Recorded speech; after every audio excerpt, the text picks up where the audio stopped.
Hit the like button and hit subscribe. What everybody that talked to me, a lot of my friends, a lot of the fans that wrote comments or whatever, they want to know what happened to Creed. And you know, I think you should start from the beginning. I think we should go back and cover some of the stuff we did in the last one. But I think that if we... Well, I can clarify whatever you want, and I can tell you what happened to Creed. I mean, I'm probably the only person that knows the truth of everything. And we want the truth. We don't know if you can give the truth or not. Well, listen, nobody can sue you for telling the truth, right? No. I think this is going to be a good one. So start from the beginning, how this all came about. I mean, you found the band. Now, you were working as a DJ, right? Well, I had been working as a DJ, but I opened a bunch of bars and clubs and stuff in Tallahassee. Creed was playing at a couple of those bars. And they were playing all covers, but I heard them play a couple of originals during that time, too, and they were really good. They're like 6-minute songs, but they were really good. So I pulled them aside and said, man, you know, I'd be willing to hook you up with a person that's got a record deal, that's a producer, who was John Kurzwig at the time in Tallahassee. And I told him I'd pay for the record, so I did. And I was the A&R guy, so I was there all the time. And the record ended up being amazing. I mean, literally the copy that we made that we never even got mastered, I didn't know how to manage a band. I didn't know anything about producing a record or A&R in a record. I just wanted it to sound good. But we didn't know it needed to be mastered. So that original Blue Collar Records copy is valuable. And it was never mastered. And most people say that that record sounds better than the record that we ended up having remixed by Ron St. Germain and released commercially. But we probably sold 10,000 copies of that thing in the first couple months. Months. Yeah, and people loved it. And then I took it down to a couple of radio stations, and both stations were playing it by the time I left the parking lot. And then they started talking to other radio people, and it just took on a life of its own so quickly. It was crazy. My friend Greg Steele in Miami was calling. You know, they talked about it on like the radio company call, I guess. You know, it was the iHeart stations now. They were Clear Channel before. But they started talking about it on their weekly call, like, this is our number one song after 1 week. So they all wanted a copy, so I sent it to them, and they all started playing it. It was crazy. And that was without a record label? Right. Okay, well, interesting. So I got baptized by fire, for sure. So I was in the music business within like 2 days. I'm just curious. How did y'all handle the publishing and all that? I mean, did you just let it roll through the radio station? No, we immediately did a publishing deal with Wind Up because they pretty much demanded it. Oh. The craziest part is we had 13 labels calling, wanted to see the band or talk about it, whatever. Ultimately, all 13 labels passed on the band for little to no reason. None of them wanted to see the band. Wind Up was the only one that wanted to see the band. They all passed on it because they thought it sounded just like Pearl Jam, which I could see the similarities, but, you know, Darius Rucker and Ray Charles and Scott Stapp and Eddie Vedder all have a same tone to their voice, so I can see how they might have thought that, and it was a rock band, so I can see how they thought that too. But I mean, it was reacting. It was literally number one on like in 10 markets, and nobody wanted to sign it. These days it would be the opposite. These days they would have signed it in 1 second because of the numbers, right?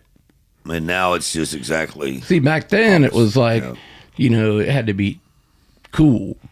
These days, you got to have numbers. We had the numbers. We weren't cool, which is why the industry never really accepted us, because they had passed on it because they didn't think it was cool. But we, by the numbers, within 3 years, we're the biggest band in the world. Bigger Wow. than 10 times bigger than Metallica. I mean, we were huge. Right. And so how did you get from selling the 10,000 to Bill McGathy? Did you just look him up and call him one day? Yep. It's the kind of stuff I used to do. Well, I got the number from one of the guys in Tallahassee. He just said, you should call this guy. This guy knows everybody and everything. And I called him. And, you know, of course, he wanted money and points and all this other stuff. And we gave it to him, but that was really probably the smartest thing we could have done, because all of a sudden we had the most important guy in rock That was on your team. that was on the team. And You know, it was basically he and I were the team at that point. And, you know, then we added Wind Up, and the only reason Wind Up knew about the band was because Bill McGathy's right-hand man, Mark Fisher, was married to one of the 4 employees at Wind Up. Literally, I had 8 employees, Wind Up had 4. So we did most of the work. Bill directed most everything. And Wind Up paid for everything, and they were very certainly generous.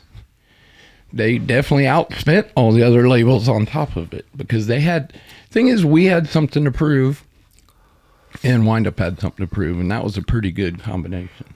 But Bill McGathy, being the biggest radio promoter and owner of K-Rock, really helped.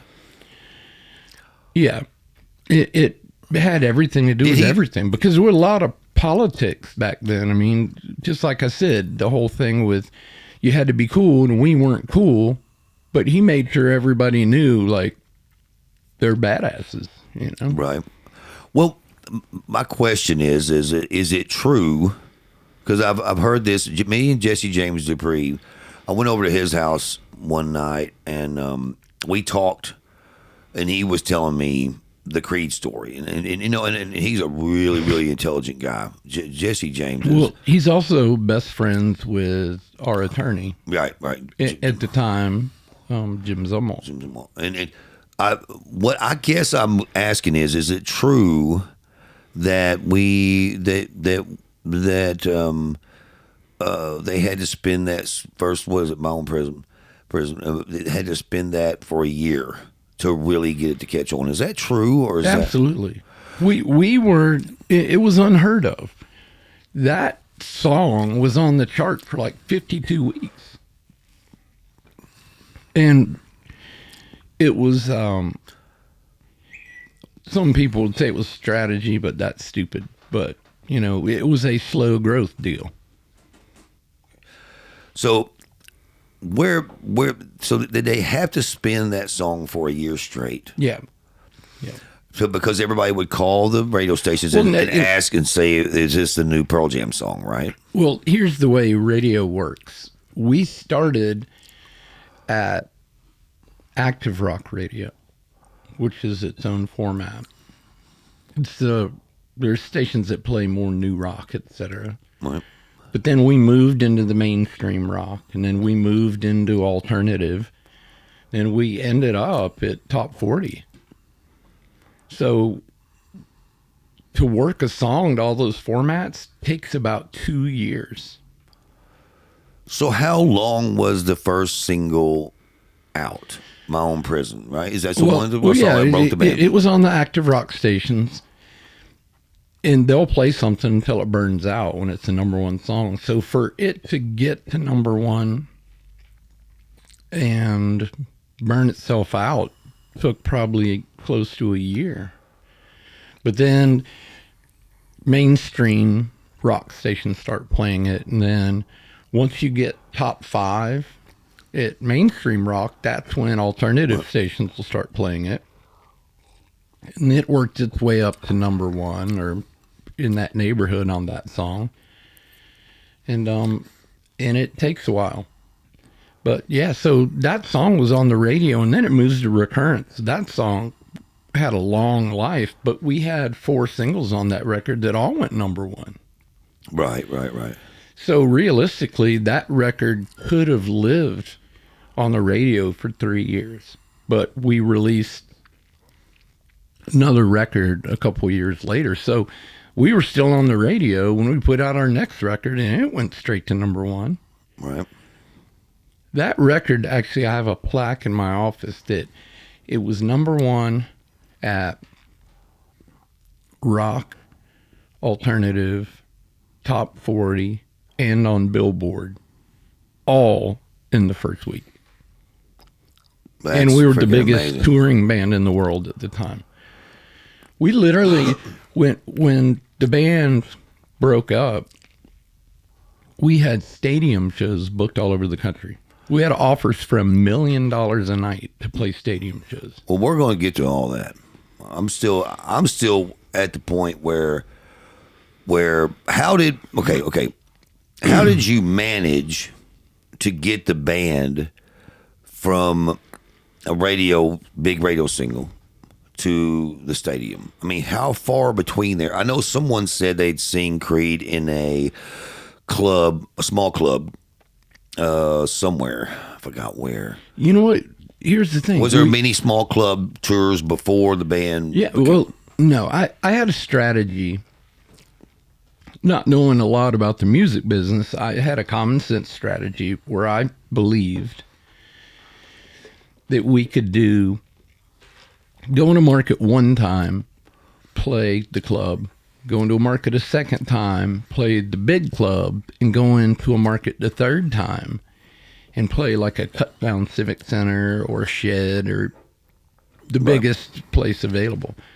And we were actually able to achieve that. So we could tour around the country one time, tour around the country a second time, tour around the country a third time. In 2 years, we're playing great big venues, civic centers, selling out civic centers. It was, I guess it seemed like a strategy, but it was more of a prophecy because I just didn't know any better.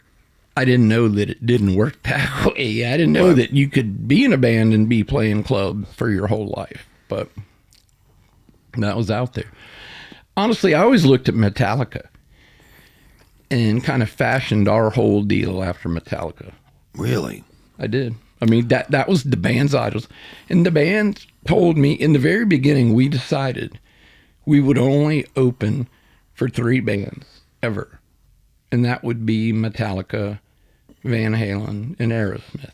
So we did. We opened for all 3 of those bands. We did Metallica in Tampa. And then we did Van Halen at Madison Square Garden. And we did Aerosmith somewhere else. But, it's crazy that we set these goals and we actually achieved every goal we ever had. Wow. It just doesn't happen like that. Yeah. But like I said, I didn't know any better. But people hear the story and they think, some of these kids think that it's not instant potatoes like that unless you have like a really huge jammy jam, or what we call it Island, records, jammy jam, or a hit song. And now it's different because being a rock band, being on the top 40 is pretty much an impossibility. If it's got a guitar in it, you're not going to get on there. Yeah. I mean, incredibly, we were able to follow up every song with another song that was equally as good. Right. And I think we had 14 number 1 songs in a row. It was a pretty incredible run. Other people can't do that. And to be honest, if you could release 8 singles on a record, if the market would allow that, I think we had the songs to do it. We could have had 7 or 8 number 1s on every record, but we didn't want to because we wanted to make another record. Right. And now you said the way that the band wrote the next record was on tour. Oh, yeah. So they would write 2 hours before every show? An hour. Like, they'd, come up with some licks and stuff in the van or the bus or whatever it was. But when we got to a city and did our sound check, that was where we wrote. Every day we wrote songs. So if we went out and did a 6-month tour, when we got back, we had all the songs written. So we would take a couple months off, relax, then just show up at the studio on a certain date, and we were ready to go. Everything was written. So let me ask you some crazy questions about the band. You know, I haven't seen Mark Tremonti in probably been that maybe 16, 17 years. So it's been a long time. Did the band have, like, what was the difference in attitude from the beginning to the height of the whole thing? Was it cockiness? Was it Stapp was cocky from day one, and he's gone through a lot of changes for the better now. He started out being cocky. He went quite a bit overboard with that through the years. Mark Tremonti has not changed to this date. He's the exact same guy that, you know, you'll ever meet. I mean, he's nice to everybody. I hadn't seen him in years recently, and he acted like we were best friends and never missed a moment. He's just the most blue collar. That's why we named the first independent record Blue Collar Records, because he was like, from the beginning, we just want to be blue collar. And he always stayed that way. He's remained that way the entire time. Scott Phillips as well. right? If Scott Phillips showed up at a Christmas party today and nobody told you that he was Scott Phillips, he wouldn't tell anybody. You wouldn't know any different. He would just want to talk about golf. Golf. He's a golfer. He's a big golfer.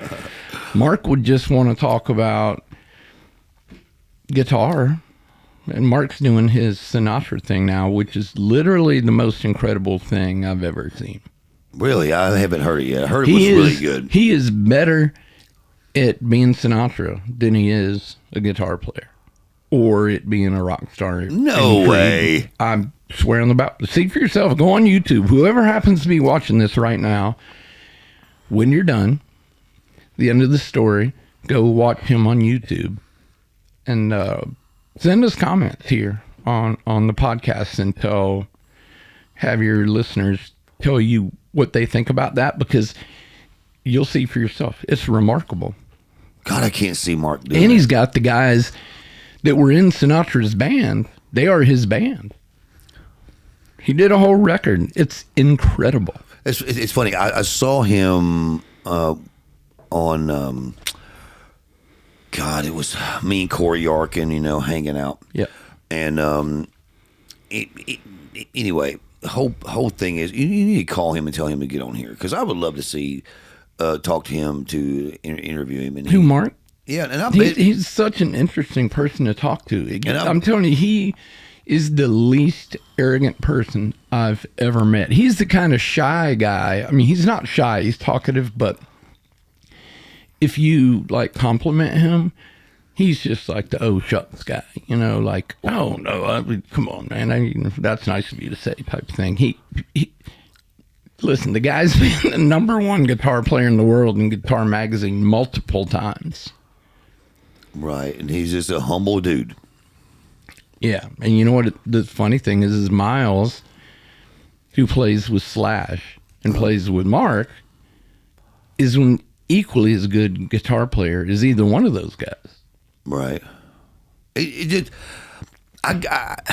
guess. By the way, Brett Hessler, who played bass with Creed, who I put in that band, Right. he's as good as any of those three. Yeah, you need to get him on the podcast. That guy is a incredible musician. I haven't seen him in so long, man. I'd like to see Brett. I mean, he's here in town too. Yep. And, I'm fixing to drive out there to the studio this afternoon. You should just show up. I messaged him on Facebook too. I got to get on him, man. Come on, man. What the hell's wrong with you, dude? You got to come on my podcast. I really wish he could come on here for Tech Tuesday, because he's a producer now. Yeah, well, you know what? He's stuck in his hole. He's the kind of guy that just loves producing and works with band after band after. I don't know that he's ever taken a day off. unless he like went on vacation with his family. Yeah. When he was in Orlando, I know I was working with him for a while, and he never would take a day off. And he does a song a day. Mixes, records, writes the song. They do everything. Kind of, I mean, you're the same way. I mean, you're one of those guys that come, literally, I saw you here at 8 o'clock this morning. You'll be here till midnight. Yeah. Well, I mean, that's life of what we chose to do, you know. Yeah, well, you have to love what you do in this incarnation, because it's it doesn't pay a lot, contrary to what people think, and it's a lot of work, and it's a lot of stress and pressure, and other people's lives are in your hands. But we'll get back to the trees. A lot of people's lives is in your hands, and you don't really understand the magnitude. I've told Tiffany before, I'd had less stress being a brain surgeon. Yeah.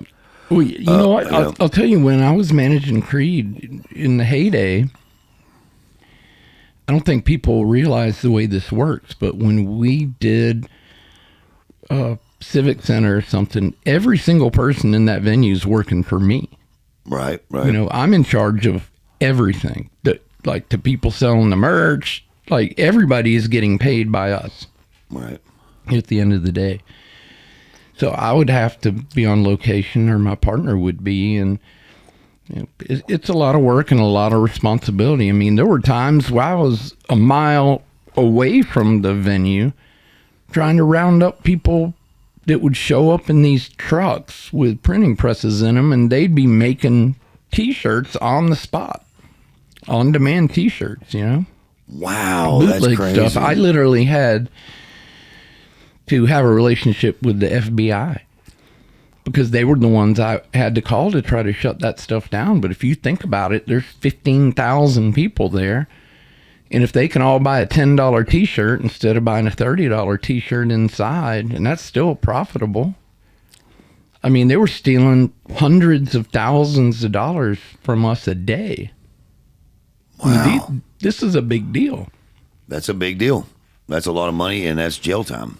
Yeah, and you know what? It's coming out of everybody's pocket, because the people that are working are getting paid out of those ticket sales. Right. You know, it's a complex business, and I found myself, having not graduated from college yet,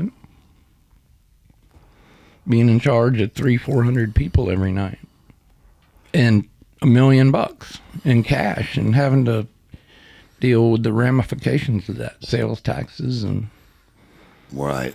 has a long tail. It does have it sounds like a nightmare, actually. Yeah, well, that's the business day, Right. and then the concert day, and then all the bullshit that happens in the middle of the night. Right. Like So there was no like sleep. literally a couple hours of sleep a day for years and years and years. For managing one of the biggest rock bands of all time. Yep. And unfortunately, during that time period, there were a lot of people that hated Creed, you know? Well, it's just when somebody does good, it's just natural that humans want to say they hate them, you know. It's kind of like when somebody says they hate Nickelback, I almost just lose respect for them. That is kind of just... Nobody hates Nickelback. You know, Nobody. I will say, tell the truth, you're sick of hearing their songs all the damn time. Well, me, I don't listen That's to the radio. truth. Listen, I don't like listening to Creed songs anymore. I mean, if a Creed song comes on, these days I might enjoy it, but back then I was like, oh my God. The same, yeah. That's kind of like when Matchbox 20 was hitting, and you know, same deal. When me and Greg worked on that thing for freaking, you know, a month, that you hear the same, you hear 3 a.m. a million times. It's probably one of the only records I actually did after the session. I listened to a lot. I listened to that record. You know what's crazy? Those guys, you used to come down and run around with me in Orlando, but if you think about it, Creed was in Orlando, Matchbox was in Orlando, NSYNC was in Orlando, the Backstreet Boys were in Orlando. Yeah. The four biggest bands in the world, essentially, We're in Orlando. were in one town, and we were all hanging out at the same place. I was over at Chris Kirkpatrick's house. I ended up being his manager. Wow. It was crazy. So let's get back to the Creed story, because I know that's what everybody wants to hear. When did, when did drugs start being a part of or start to hinder the process? And then is that what made everything go down, or was drugs not that big of a deal? Nobody in the band did drugs except for Scott. Really? Okay. Brian Marshall smoked weed. Who doesn't smoke weed? I mean, I don't, but you know, Yeah, I'm not a big weed it's not a sin. I mean, they wouldn't be legalizing it if it was. But to be honest, Scott had a real stressful life with his family. I mean, there's always a lot of strife in there for whatever reason. And he was a person that, it's hard to explain, but he just felt things more than other people, you know. He always felt like everything was on his back, and it wasn't. I mean, he had me. He had my partner. The band was never a problem for him. They were easy. And he was so talented. I just feel like he always just felt all the stress of everything and everybody around him, and being a father and a husband and all those things and all those changes. It's hard to take, you know? Right. And I just don't think he was ever equipped with the tools to deal with it. So when he got prescribed drugs for got in a car accident, hurt his back. Same old story. I mean, that's happened to me. I got in a car accident, hurt my back. Doctor gives you painkillers, and then it's hard to get off, because I think he found that when you take OxyContin and you've got a lot of stress, it just dumbs you down enough. It gives you a little extra energy. I mean, that's what it did to me. And all of a sudden you can cope with things because you're a little less anxious. You are in a better mood and you've got more energy. Who doesn't want to feel like that? Right. So, to be honest, he became dependent on that. So when his back hurt or not, he just kept doing it. And, you know, ultimately, you know, you start forgetting things, and Oh, yeah. and you just start taking more and more pills because you got more and more stress. So, Right. you know, it does enable you to deal with it, but then you can't remember what your own name is. Not in a drunk way. You become absent-minded. It's hard to, I think for that those synapses to fire. And that happened to him. And, you know, you can't, I don't criticize him for any of that. What I criticize him for is being because he turned into that too. Well, You know, that's what pain pills does. audited us, you know, thinking that we were stealing money from him, audited the band thinking they were stealing money from him. All this nonsense. And in the end, all that happened is he owed everybody money. That was the kick in the ass he got for that. Wow. But, you know, that also created bitterness amongst the other people. You know, and then when he came irresponsible and like we were supposed to go to Australia and everybody's looking forward to it. It's going to be a great time. And he's like, I don't feel like going. I was like, well, the tour's sold out and starts in 2 weeks. And then that part comes in where he was like, well, I want $2 million to go. I'm like, you can't get away with that. But he actually could, because he forced me to call and say, give us $2 million or we're not going. So I did, and they did, and we got $2 million, but everybody else was just pissed. Right. And then you stop talking to people, which is ultimately what happened. Right. There were a number of years that went by where the band would not talk to him. And, you know, and I feel bad for him because he became very isolated. Scott? Yeah. I mean, that. But it's not the band's fault. I understand, because I was in the same position, but at the same time, I was getting paid to deal with Scott. So when the shit hit the fan towards the end, they were like, well, and I decided to leave. They were like, well, who's going to talk to Scott? I said, well, I guess you are. And they were like, well, no, we aren't. So that's the end of that. What was your big breaking point with okay, let's go back a second. So we know that opiates were a part of the whole deal. Yeah. And being part of the whole deal. Yep. So, what did y'all do about the tour that you had lined up for that next year? How in the hell did everybody just say they threw their hands up? I'm gonna take my toys and go home, or was it y'all sit in a room and we decided we're not gonna do this anymore. We're not gonna make millions of dollars and be a rock band anymore. Oh, I'll tell you what happened. I mean, really, the end of the road was we did a show in Chicago, and Scott was drunk before the show, and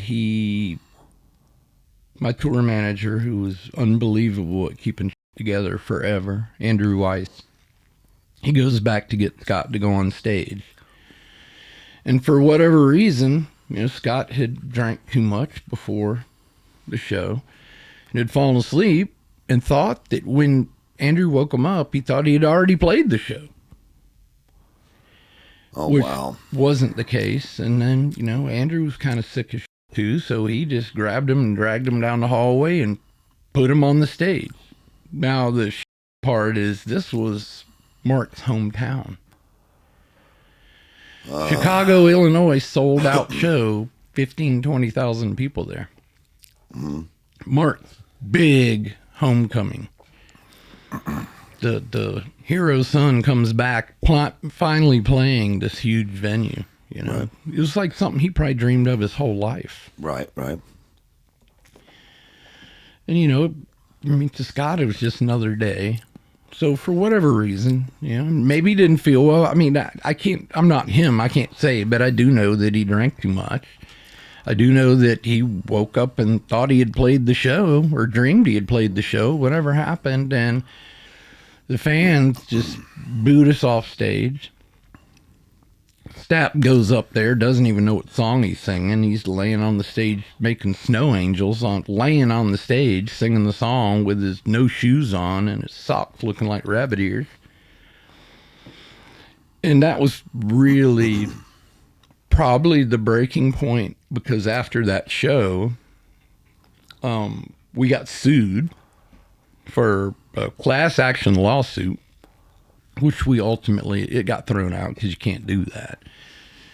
Artistic integrity, but I'll remember it was New Year's Day. That show was right after Christmas, right around Christmas. Right.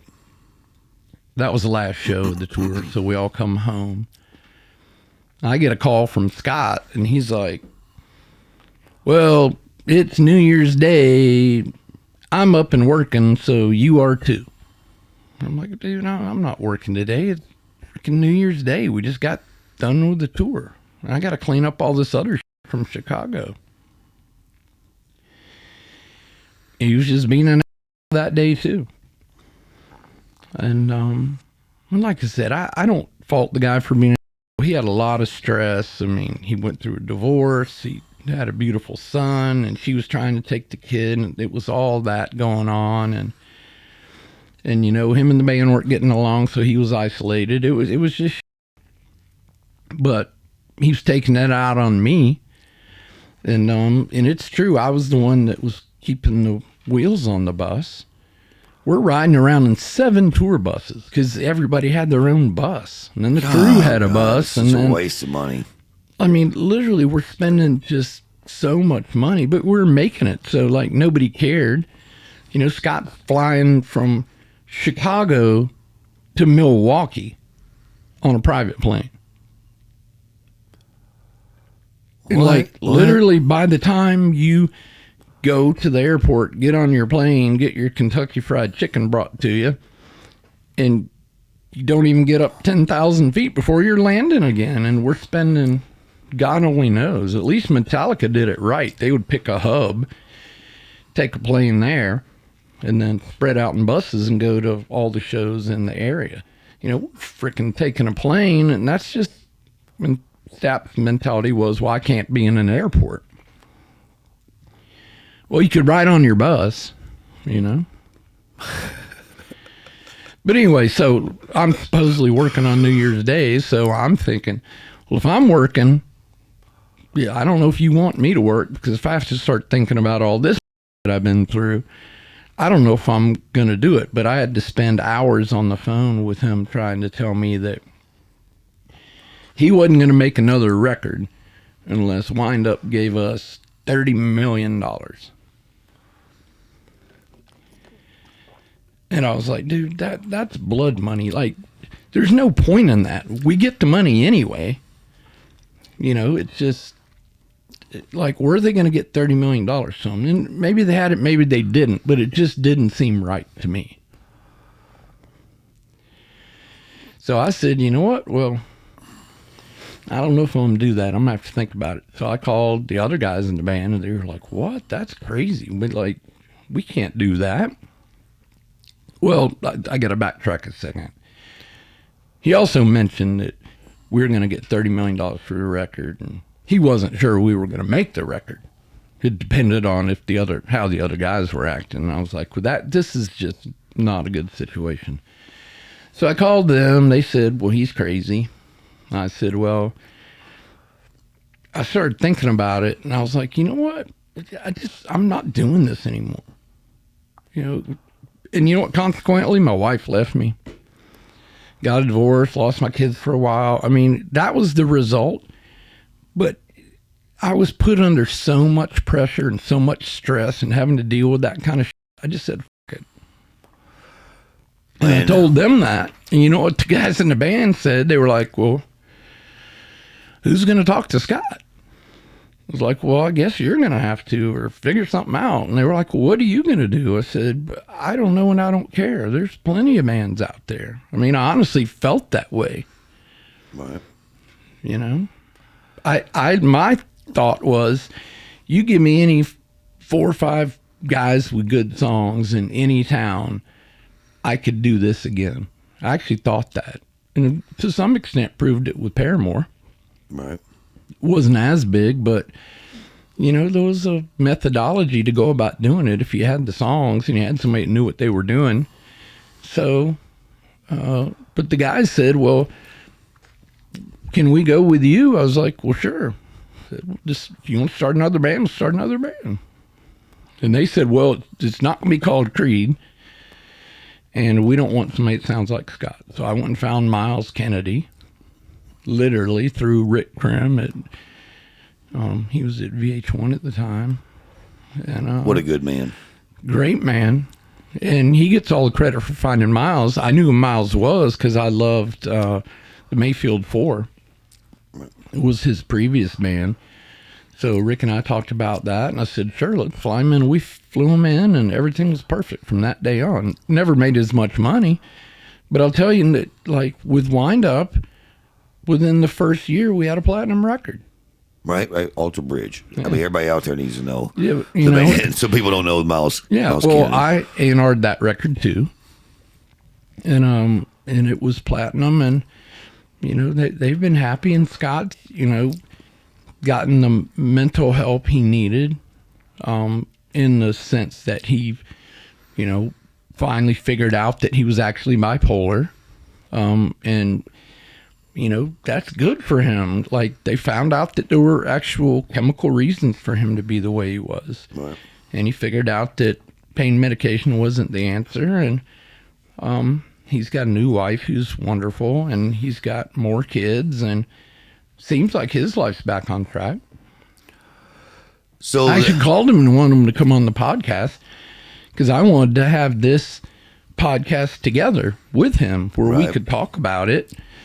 You know, because I don't have anything bad to say about him, but like I said, I'm just telling the truth, because people are always asking me, and I'm always kind of like, I don't know what to say, but I have my own kids now. You know, I have my own family, and like I said, it's all true, and the truth isn't as bad as people might think. It's not as sugar coated as people might think either, but it is what it is. It's life. It was.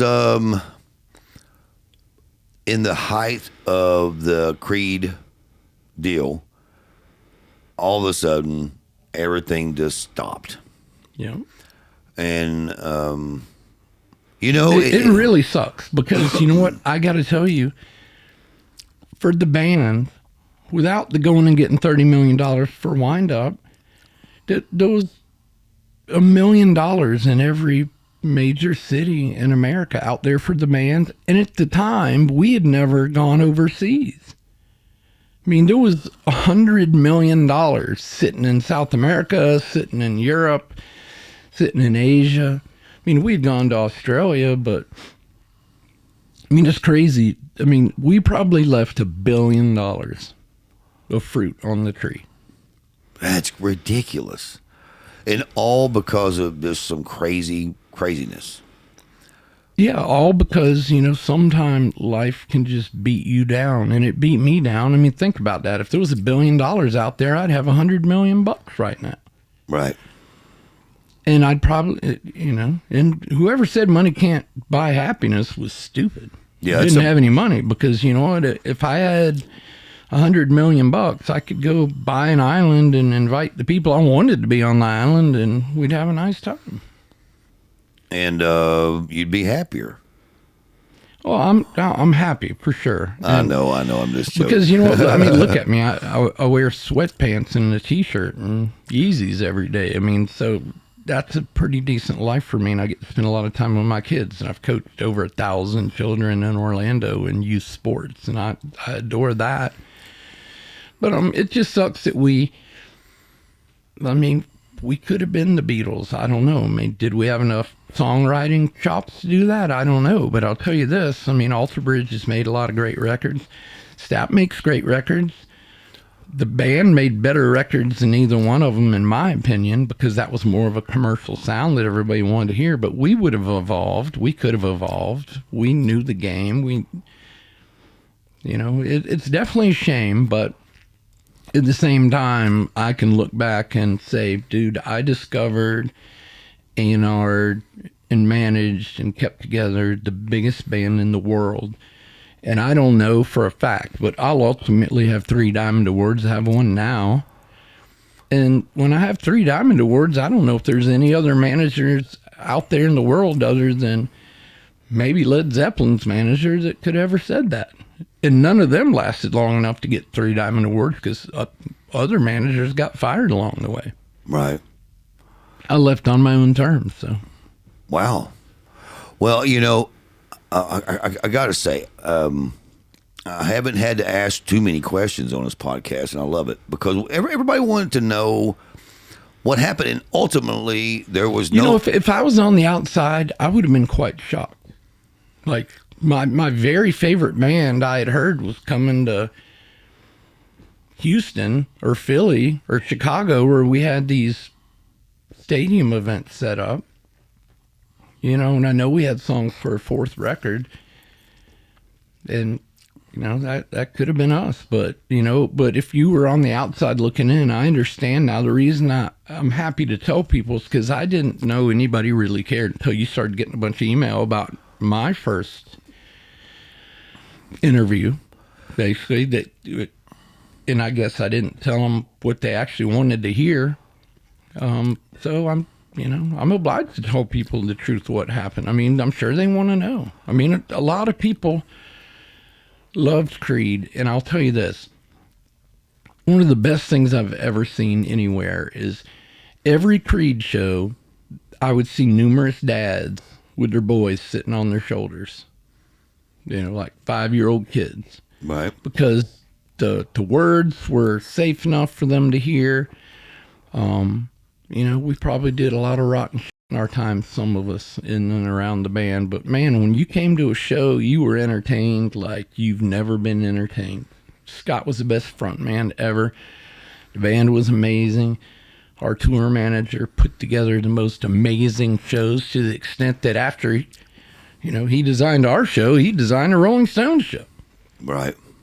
I mean, we put on a rock and roll spectacle with firewalls and pyrotechnics and you name it. So we put a lot of our money back into our show.